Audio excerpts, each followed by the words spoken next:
Un milliardaire permet à une vieille mendiante de dormir dans sa maison pendant son voyage. Quand il revient, il n'en croit pas ses yeux. Maxime Thibault ajusta sa cravate en soie italienne, tout en observant la ville depuis le sommet de son bureau à Thibault Enterprises. À 70 ans, le magnate de l'immobilier était l'incarnation même de la réussite. Toujours impeccablement habillé, ses cheveux gris soigneusement taillés et des yeux bleus perçants qui semblaient évaluer la valeur de tout ce qui l'entourait. « Monsieur Thibault, votre réunion de 15 heures est confirmée », annonça Claire Dupont, son assistante personnelle, depuis la porte entrebâillée.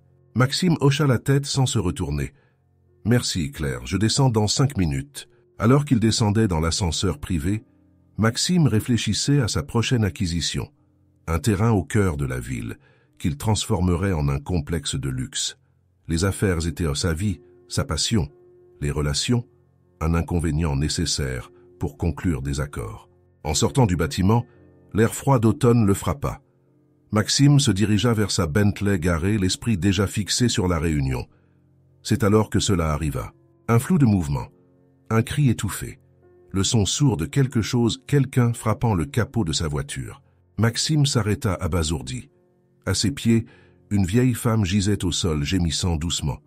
Son cœur s'accéléra non par inquiétude, mais par calcul froid. Scandale, mauvaise publicité, chute des actions. « Appelez une ambulance », ordonna-t-il à son chauffeur qui était déjà sorti de la voiture. Maxime s'agenouilla à côté de la femme, remarquant ses vêtements usés et l'odeur de quelqu'un qui vivait dans la rue. « Madame, vous allez bien ?» Des yeux marrons, brouillés par l'âge mais encore vifs, croisèrent les siens. Pendant un instant, Maxime ressentit quelque chose de bizarre, une familiarité inexplicable. « Je vais bien », murmura-t-elle en essayant de se lever. « Ne bougez pas », dit Maxime, surpris par la gentillesse dans sa propre voix. « Les secours arrivent. » En attendant, Maxime observa la femme. Elle semblait avoir environ 80 ans, ses cheveux blancs échevelés encadrant un visage marqué par le temps et les difficultés. Quelque chose en elle l'intriguait, éveillant une inquiétude qu'il ne parvenait pas à nommer. « Quel est votre nom ?» demanda-t-il, plus pour briser le silence que par réel intérêt. « Edith », répondit-elle, sa voix faible mais claire, « Edith Lefebvre. » Ce nom ne signifiait rien pour Maxime, mais pourtant il ressentit un frisson inexplicable. L'ambulance arriva, et les secouristes commencèrent à examiner Edith.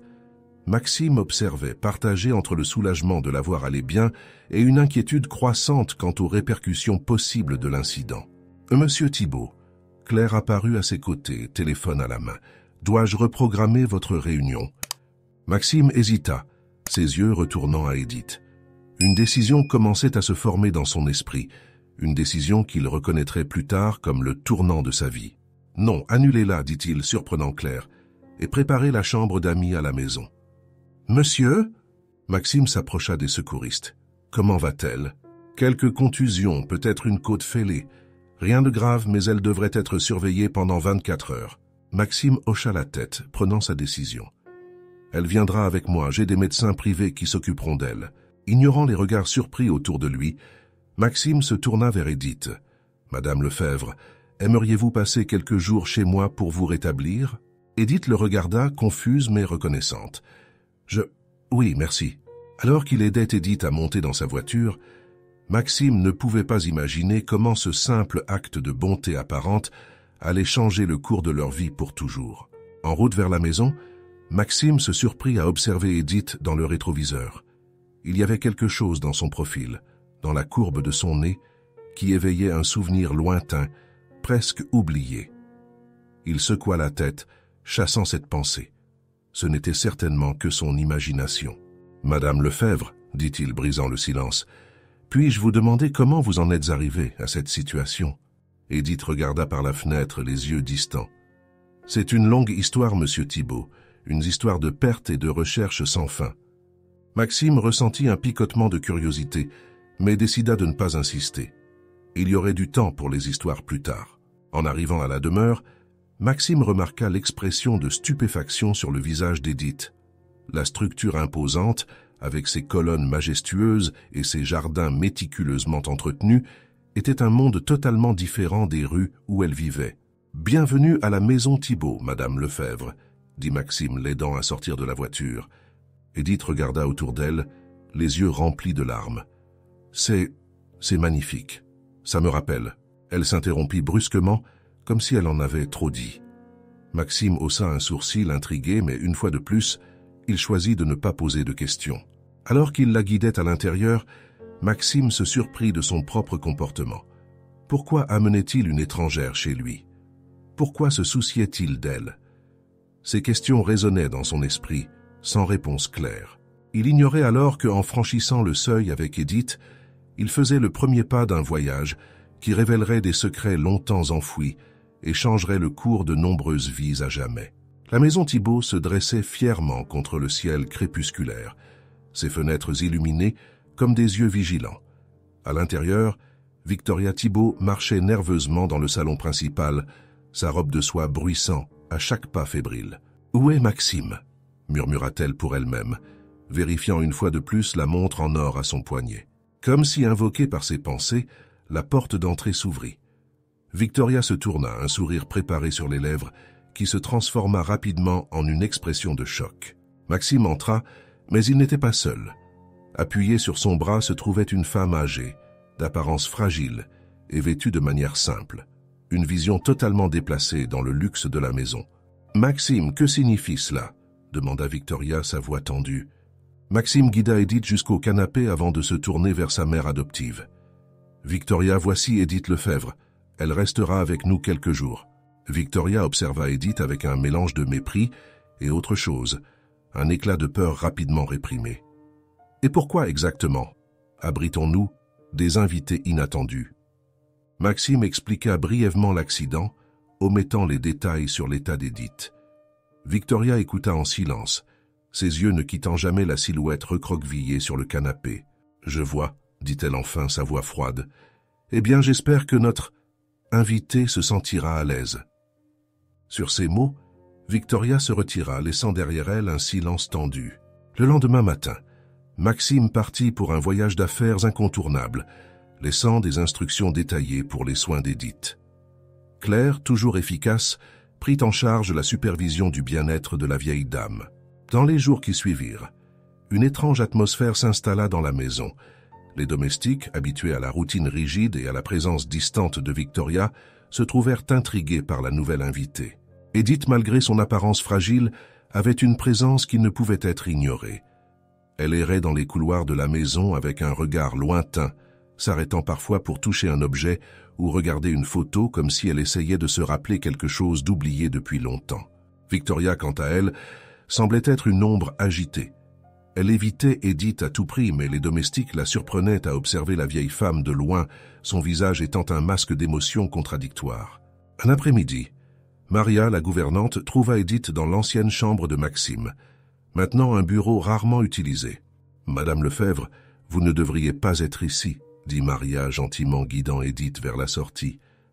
Mais avant de sortir, Edith s'arrêta, les yeux fixés sur une photo accrochée au mur, Maxime enfant, souriant aux côtés de Victoria et de son défunt mari. « Il me semble familier, » murmura Edith, sa voix lointaine.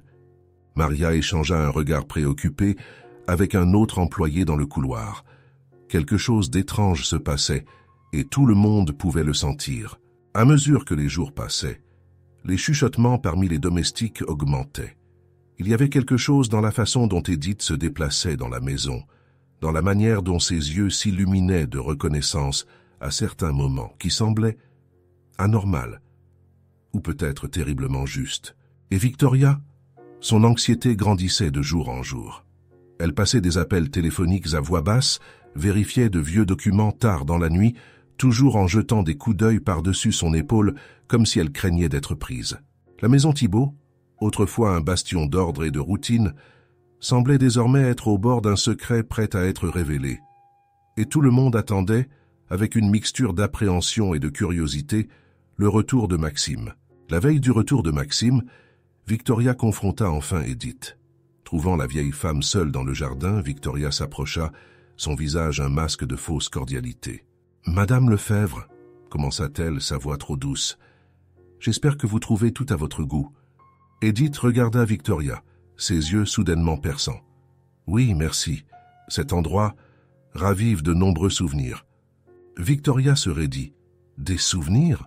Quel genre de souvenirs une personne dans votre situation pourrait-elle avoir d'un endroit comme celui-ci? Edith sourit énigmatiquement.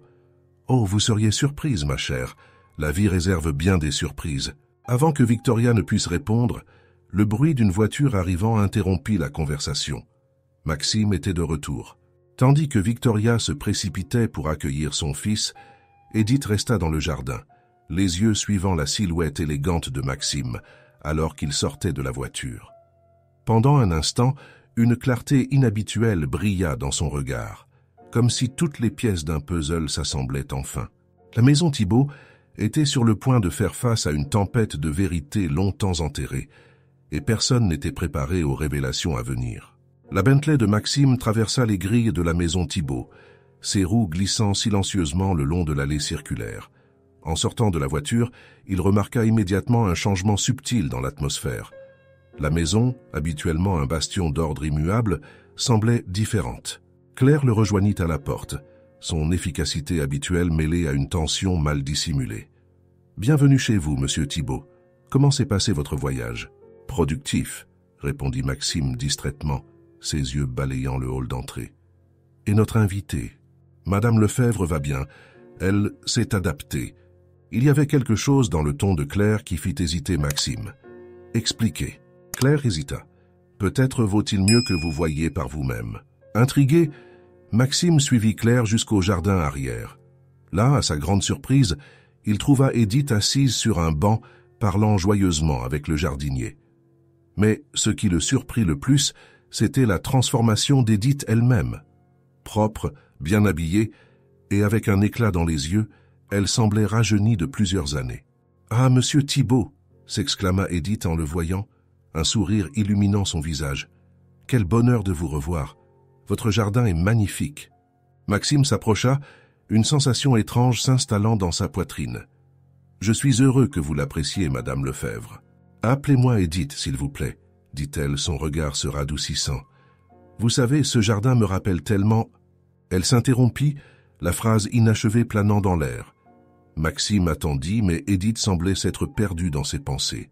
Cette nuit-là, incapable de dormir, Maxime se retrouva aéré dans les couloirs de la maison. Ses pas le conduisirent à son ancienne chambre d'enfant. En entrant, il fut frappé par une vague de nostalgie et autre chose, une sensation que quelque chose n'était pas à sa place. Ses yeux tombèrent sur une photo accrochée au mur, lui-même enfant, avec Victoria et son père adoptif. Pendant un moment, Maxime se surprit à étudier son propre visage d'enfant, cherchant... Quoi? Un bruit le fit se retourner. Le docteur Samuel Rousseau, son vieil ami et médecin personnel, se tenait dans l'encadrement de la porte. « Nuit agitée, Maxime ?» demanda Samuel en entrant dans la chambre. Maxime soupira. « Je réfléchissais. » Samuel s'approcha, ses yeux perspicaces étudiant son ami. « À quoi ?»« Je ne sais pas vraiment, » admit Maxime. « Depuis qu'Edith est arrivée, j'ai cette sensation étrange. » « Quel genre de sensation ?» Maxime hésita, les mots difficiles à former. Comme si j'avais oublié quelque chose d'important, quelque chose sur moi-même. Samuel resta silencieux un moment, réfléchissant. Tu sais, Maxime, parfois notre esprit supprime des souvenirs traumatiques. C'est un mécanisme de défense. Tu veux dire que j'ai des traumatismes refoulés, Samuel? Le médecin haussa les épaules. Je suggère simplement qu'il y a peut-être plus dans ton histoire que tu ne te souviens, et peut-être que l'arrivée d'Edith a déclenché quelque chose. Maxime se tourna vers la fenêtre, observant le jardin nocturne. Elle a mentionné aujourd'hui que le jardin lui rappelait quelque chose, et pendant un bref instant, Samuel, j'ai pensé savoir exactement de quoi elle parlait, mais ensuite, plus rien. Samuel posa une main réconfortante sur l'épaule de Maxime.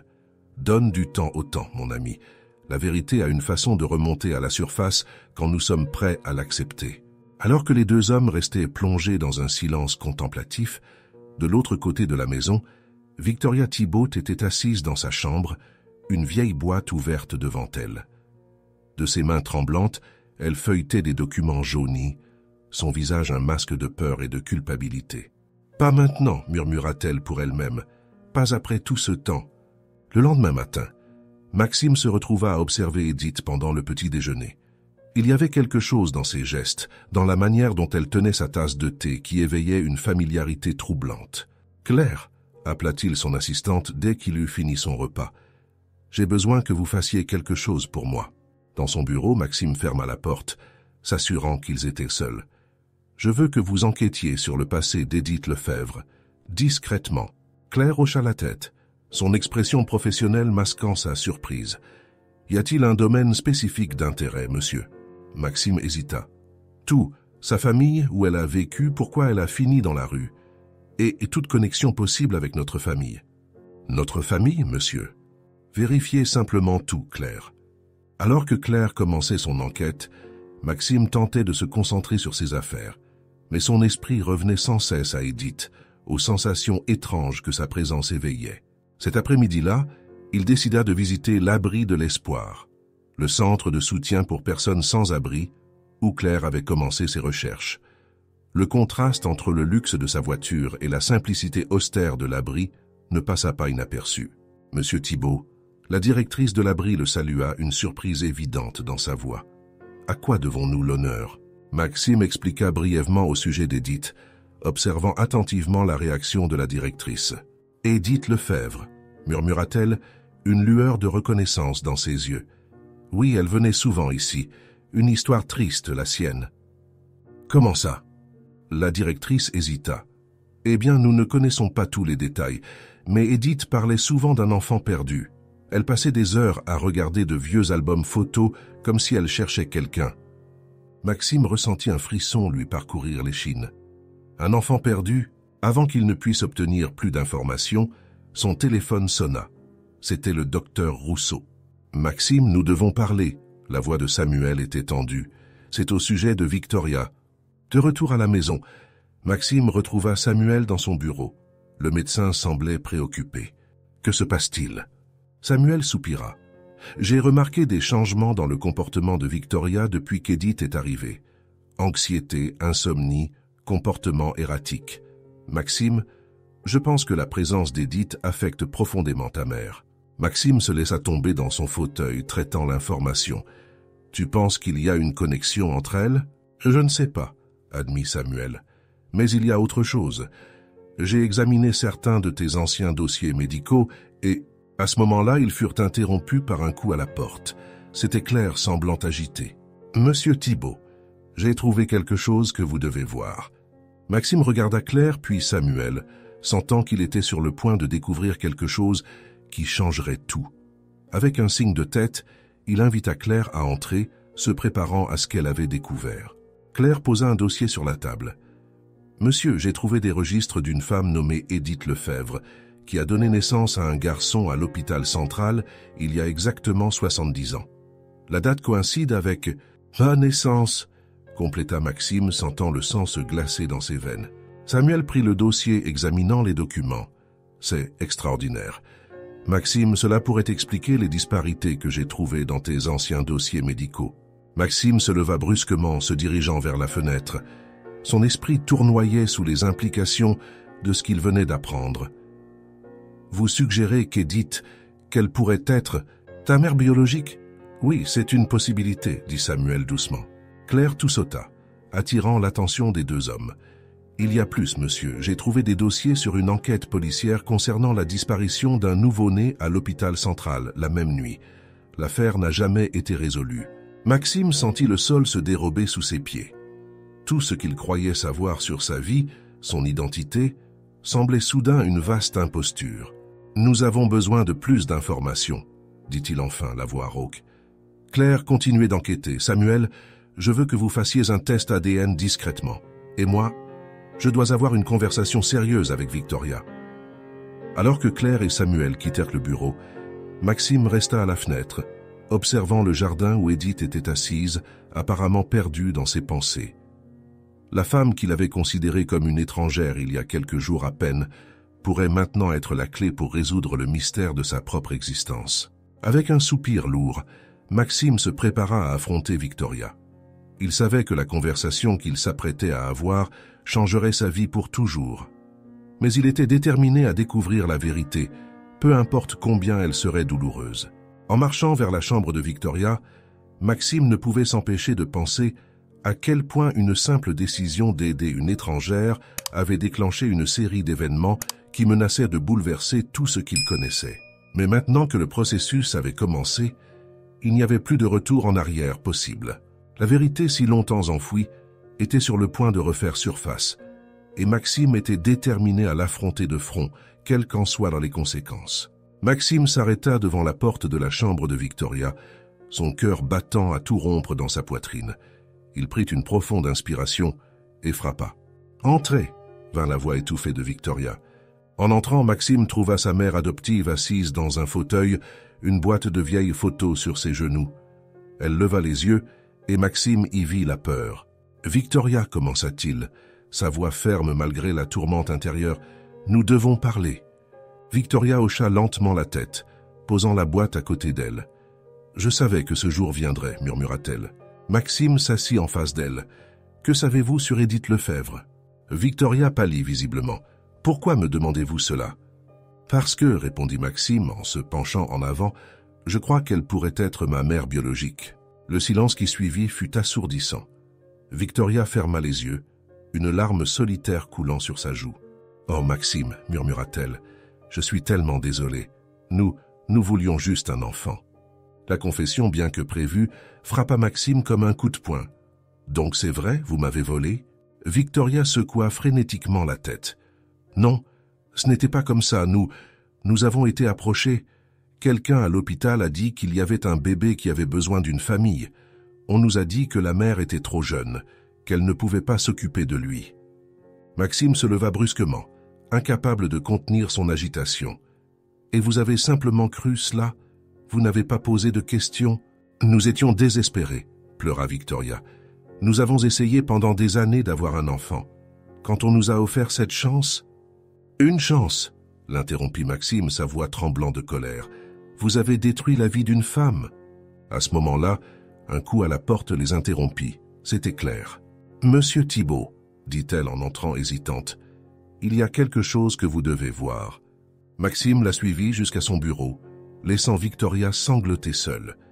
Dans le bureau, Claire étala une série de documents sur la table. « J'ai trouvé plus d'informations sur Édith Lefebvre, » expliqua-t-elle. « Après la disparition du bébé, elle et son mari ont dépensé toutes leurs ressources pour le retrouver. Finalement, ils ont tout perdu. » Maxime ressentit une vague de nausée. Et ensuite, Claire hésita. « Ils ont été systématiquement sabotés, monsieur. Affaires ruinées, prêts refusés. Opportunités d'emploi qui disparaissaient mystérieusement. Quelqu'un avec beaucoup d'influence travaillait contre eux. » Maxime ferma les yeux, la réalisation le frappant de plein fouet. « Mes parents adoptifs, ils ont fait cela pour s'assurer qu'Édith ne me retrouve jamais. » À ce moment-là, le docteur Rousseau entra précipitamment. « Maxime, j'ai les résultats du test ADN. » Maxime et Claire le regardèrent, tendus. Samuel prit une profonde inspiration. « C'est une correspondance, Maxime. Édith Lefebvre est sans aucun doute ta mère biologique. » Le monde sembla tourner autour de Maxime. Il s'appuya sur la table, essayant de digérer l'information. Toute sa vie, son identité, tout ce qu'il croyait être vrai, s'effondrait sous ses yeux. « Que faisons-nous maintenant ?» demanda Claire doucement. Maxime se redressa, une détermination de fer dans les yeux. « Maintenant, nous disons la vérité à Édith. Et ensuite, nous faisons face aux conséquences de décennies de mensonges. » Le lendemain matin, la maison Thibault était plongée dans un silence tendu. Maxime, déterminé à découvrir toute la vérité, décida qu'il était temps de prendre des mesures plus drastiques. « Claire, » appela-t-il son assistante, « j'ai besoin que vous engagiez quelqu'un, un détective privé, le meilleur que vous puissiez trouver. » Claire hocha la tête, comprenant la gravité de la situation. « J'ai un nom en tête, Michel Torres. Il a une excellente réputation dans les affaires délicates. Faites-le. » ordonna Maxime. « Et Claire, cela reste entre nous. Personne d'autre ne doit savoir, compris. »« Oui, monsieur, » répondit Claire, sa loyauté évidente à chaque mot. Alors que Claire faisait les arrangements, Maxime se dirigea vers le jardin où Édith était assise admirant les fleurs. En le voyant approcher, elle sourit et Maxime ressentit un pincement au cœur. « Bonjour, monsieur Thibault, » salua joyeusement Édith. « Bonjour, Édith, » répondit Maxime, s'asseyant à côté d'elle. « Comment vous sentez-vous aujourd'hui ?»« Oh, très bien, dit-elle, ses yeux brillants. Vous savez, ce jardin me rappelle tant de choses que j'avais avant. » Maxime se pencha légèrement. « Avant ?» Edith hocha la tête, son regard devenant distant. « Avant de tout perdre. Avant de perdre mon bébé. » Le cœur de Maxime s'accéléra. « Votre bébé ?»« Oui, » soupira Edith. « Il y a tant d'années. Il m'a été enlevé à l'hôpital. J'ai cherché si longtemps, mais je ne l'ai jamais retrouvé. » Sa voix se brisa, et Maxime dut se retenir de ne pas la serrer dans ses bras sur le champ et tout lui révéler. À ce moment-là, l'arrivée du détective Torres les interrompit. Maxime s'excusa auprès d'Edith et emmena Torres dans son bureau. « Monsieur Thibault !» salua Torres, son regard perspicace évaluant les lieux.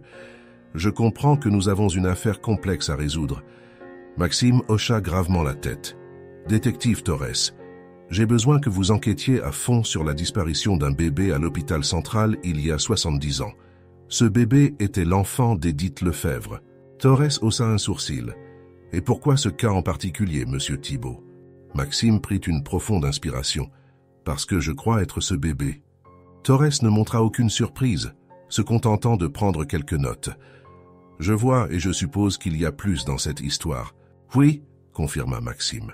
« Je crois que mes parents adoptifs ne se sont pas contentés de me prendre à l'hôpital, mais ont aussi activement travaillé pour empêcher Edith de me retrouver. » Torres hocha la tête. « Cela complique les choses.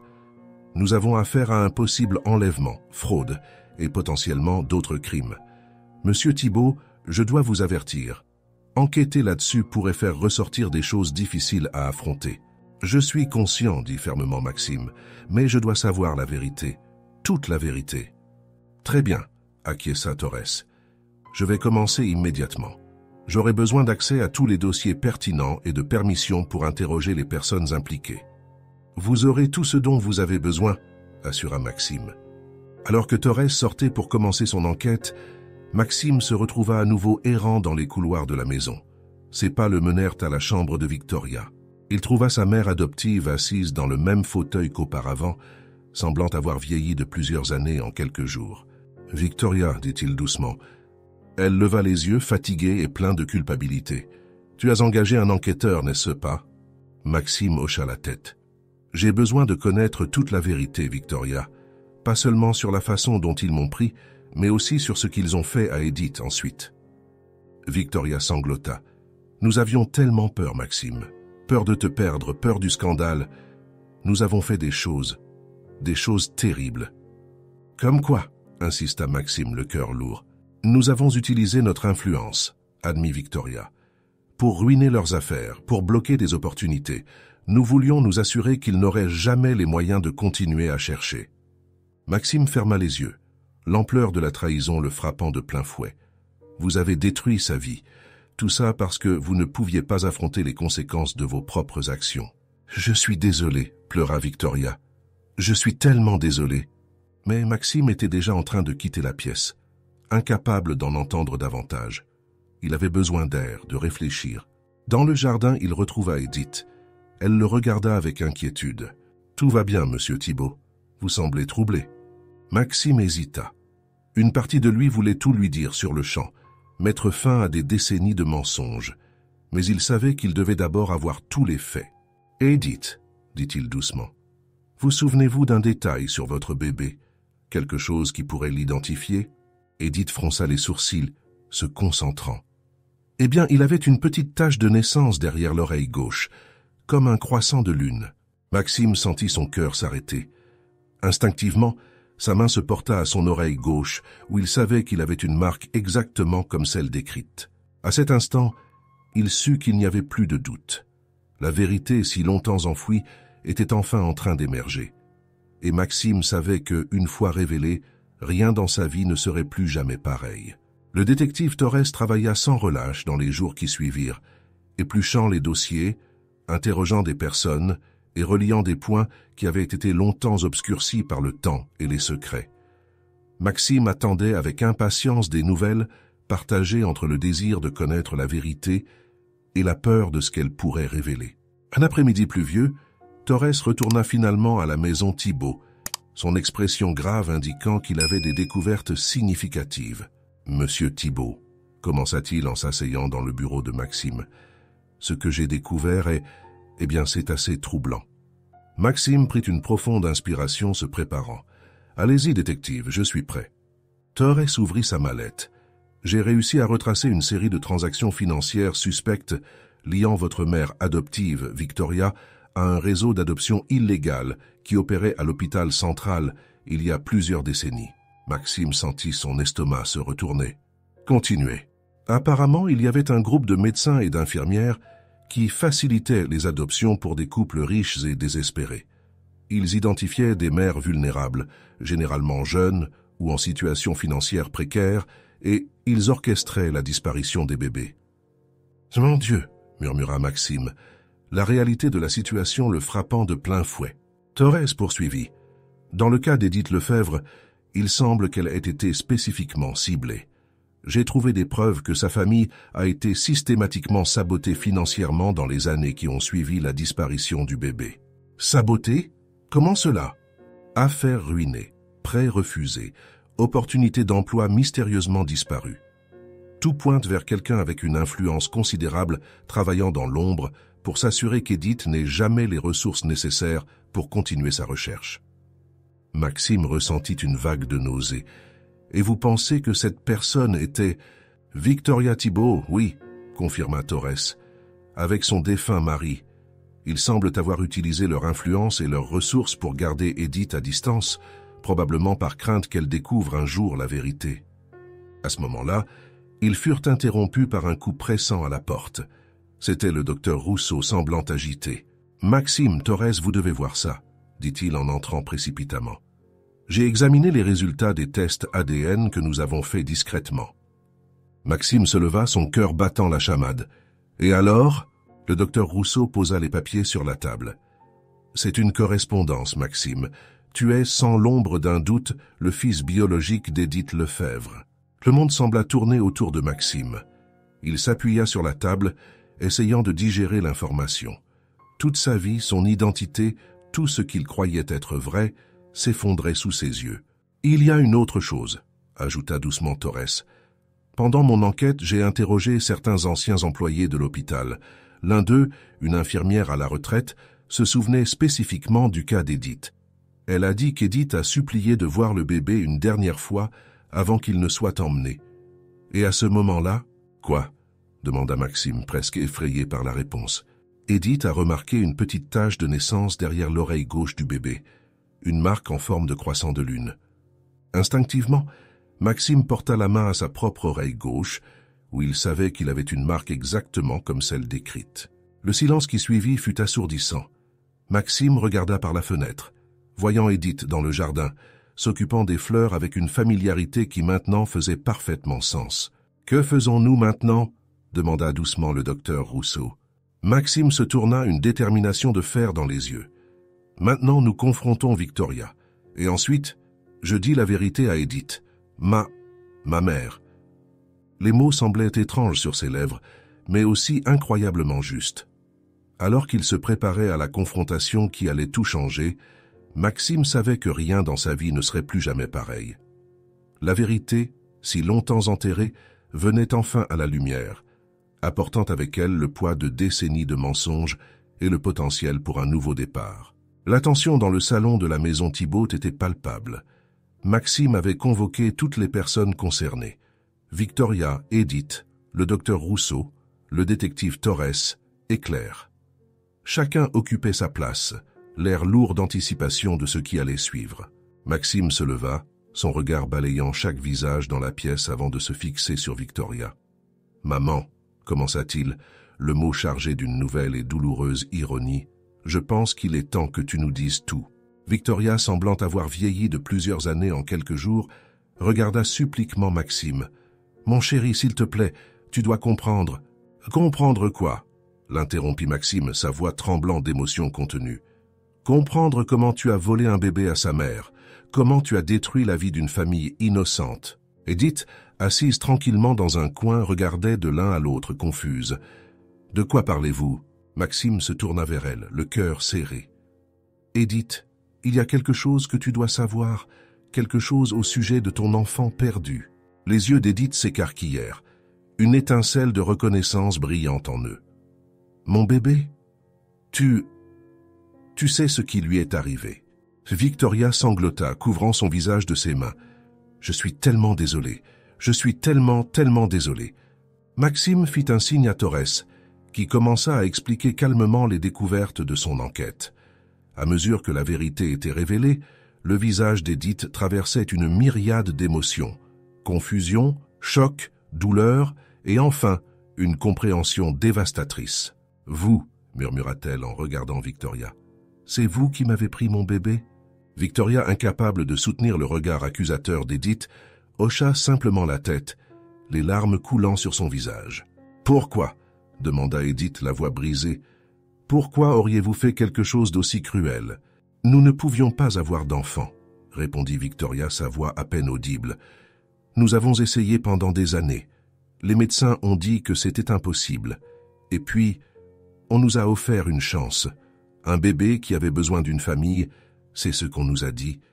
Nous n'avons pas posé les questions que nous aurions dû poser. » Maxime, luttant contre ses propres émotions, intervint. « Mais ça ne s'est pas arrêté là, n'est-ce pas, Victoria? Tu n'as pas seulement pris le bébé. Tu as activement travaillé pour maintenir Edith à l'écart, pour détruire toute chance qu'elle avait de le retrouver. » Victoria ne nia pas. « Nous avions peur de te perdre, Maxime, peur du scandale, de la vérité. Alors nous avons fait ce que nous pensions nécessaire pour protéger notre famille. »« Protéger ?» répéta Maxime, incrédule. « Tu appelles ça protéger? Regarde Edith, regarde ce que vous lui avez fait. » Tous les regards se tournèrent vers Edith, qui semblait petite et fragile dans sa chaise, des décennies de douleur et de pertes évidentes dans chaque ligne de son visage. « Edith, » dit doucement Maxime, s'agenouillant devant elle, « il y a une autre chose que tu dois savoir. » Il marqua une pause, rassemblant son courage. « Je suis ton fils. » Le silence qui suivit fut assourdissant. Edith regarda Maxime, ses yeux parcourant chaque détail de son visage comme si elle le voyait pour la première fois. « Mon bébé ?» murmura-t-elle, tendant une main tremblante pour toucher le visage de Maxime. « Mon fils ?» Maxime hocha la tête, les larmes coulant sur son visage. « Oui, maman, c'est moi. » Le son qui échappa à Edith était un mélange de sanglots et de rires, des décennies de douleur et de désir se dissolvant en un moment de pure joie et d'incrédulité. Victoria observait la scène, son visage un masque de culpabilité et de regret. « Maxime, Mais Maxime leva la main, la faisant taire. « Pas maintenant, Victoria. Il n'y a rien que tu puisses dire en ce moment qui puisse réparer ça. » Le docteur Rousseau, qui était resté silencieux jusqu'alors, prit la parole. « Maxime, Edith, je sais que c'est un choc immense pour vous deux. Je suis là pour offrir tout soutien médical ou psychologique dont vous pourriez avoir besoin dans les jours et semaines à venir. » Maxime hocha la tête en signe de gratitude, mais son attention était entièrement focalisée sur Edith. « Maman, » dit-il, le mot sonnant étrange et merveilleux dans sa bouche, « je sais que nous avons beaucoup à traiter, beaucoup à discuter, mais je veux que tu saches qu'à partir de maintenant, tu ne seras plus jamais seul. Plus jamais tu n'auras à vivre dans la rue ou à t'inquiéter de quoi que ce soit. Je vais prendre soin de toi. » Edith sourit à travers ses larmes, serrant la main de Maxime. « Mon fils, mon beau-fils, toutes ces années, je n'ai jamais cessé de te chercher, tu sais, je n'ai jamais cessé de t'aimer. » L'émotion dans la pièce était palpable. Claire essuyait discrètement des larmes, tandis que Torres observait la scène avec un mélange de satisfaction professionnelle et d'empathie humaine. Maxime se leva, affrontant Victoria une dernière fois.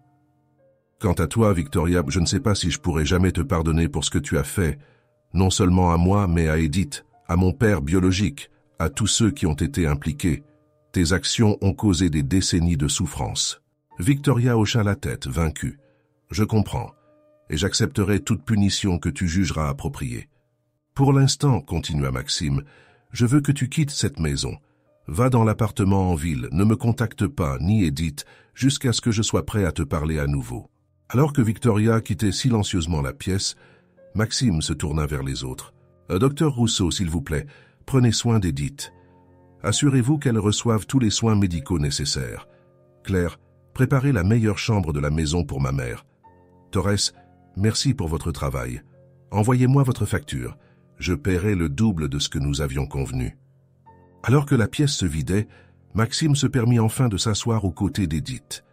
Mère et fils, séparés par des décennies de mensonges et de tragédies, étaient maintenant réunis dans un moment de vérité et de réconciliation. « Nous avons beaucoup de temps à rattraper », dit doucement Maxime. Edith sourit, tenant la main de son fils perdu depuis si longtemps. « Oui, nous en avons, et chaque moment sera un trésor. » Dans les jours qui suivirent la révélation, la maison Thibault devint un tourbillon d'émotions et de changements. Maxime, déterminé à réparer les erreurs du passé, se consacra entièrement à prendre soin d'Edith et à réorganiser sa vie. Un matin, alors qu'ils prenaient leur petit déjeuner dans le solarium, Maxime observait Edith avec un mélange de stupéfaction et de tristesse. Elle semblait plus en forme chaque jour, le soin approprié et la paix intérieure faisant des merveilles pour son apparence et son moral. « Maman, dit-il, s'habituant encore à ce mot, il y a quelque chose dont nous devons parler. » Edith posa sa tasse de thé, le regardant avec curiosité. « Qu'y a-t-il, mon chéri ?» Maxime prit une profonde inspiration. « J'ai réfléchi à Victoria et à la justice. » Le visage d'Edith se crispa légèrement à la mention de Victoria, mais elle resta silencieuse, attendant que Maxime continue. « Une partie de moi veut la poursuivre en justice, faire en sorte qu'elle réponde légalement de ses actes, » avoua Maxime. Mais une autre partie se souvient que, malgré tout, elle m'a élevé et m'a aimé comme son fils. Edith tendit la main, touchant doucement le bras de Maxime. « Que dit ton cœur, mon fils ?» Maxime soupira. « Honnêtement, je ne sais pas, c'est trop compliqué. » À ce moment-là, Claire entra dans le solarium. « Monsieur Thibault, désolé de vous interrompre, mais il y a quelque chose que vous devez voir. » Maxime et Edith suivirent Claire jusqu'au bureau où la télévision était allumée sur une chaîne d'information.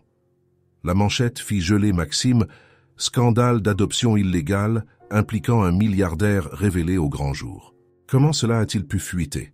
demanda Maxime incrédule. Claire secoua la tête. « Nous ne savons pas, monsieur, mais l'histoire est partout. » À l'écran, les journalistes spéculaient sur les détails de l'affaire, interviewant des experts en éthique et en droit. L'image de Maxime, accompagnée de photos d'Edith et de Victoria, dominait les bulletins d'information. « Cela complique les choses, » murmura Maxime.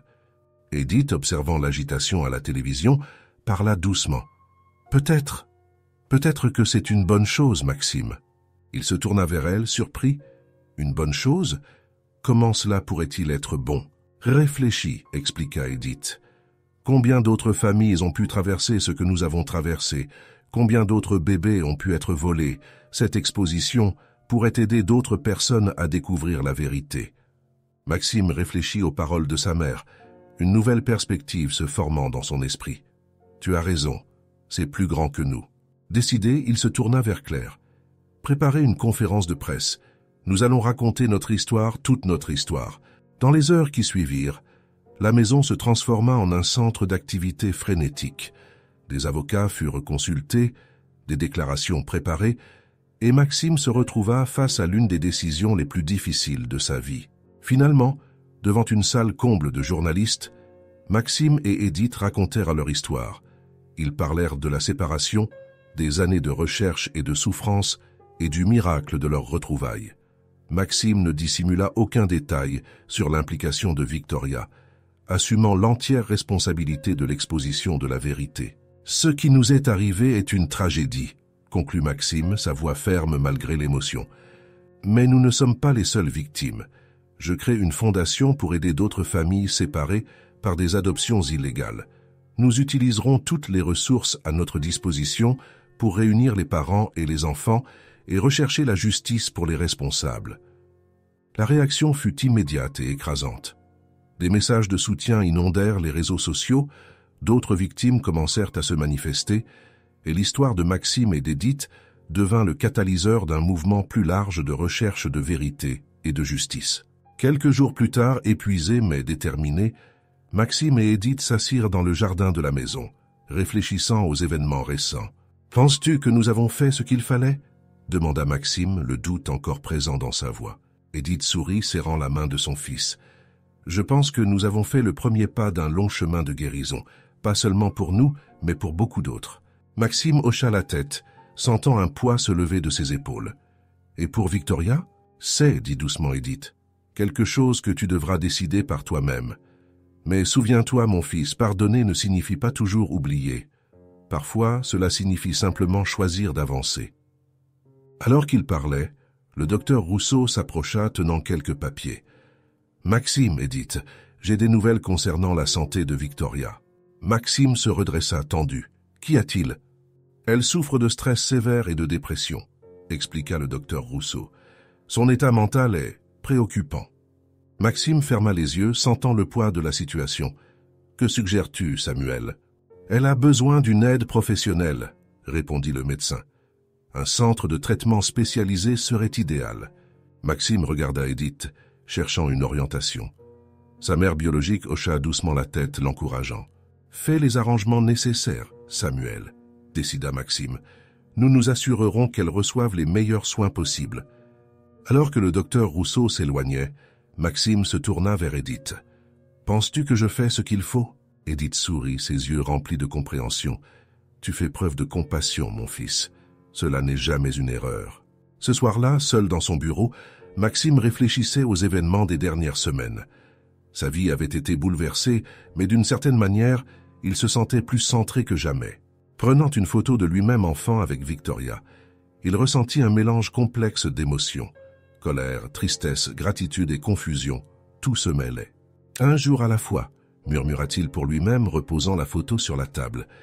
En regardant par la fenêtre, il vit Edith se promener dans le jardin, son visage serein sous la lumière de la lune. Maxime sourit, ressentant une vague d'amour et de gratitude. L'avenir était incertain, mais pour la première fois de sa vie, Maxime sentait qu'il était exactement là où il devait être. Avec sa véritable mère à ses côtés et un but plus grand guidant ses actions, il était prêt à affronter tout ce qui viendrait. La maison Thibault, autrefois un symbole de secrets et de mensonges, devenait désormais un phare d'espoir et de rédemption. Et Maxime, l'enfant perdu devenu un homme puissant, trouvait enfin sa véritable place dans ce monde.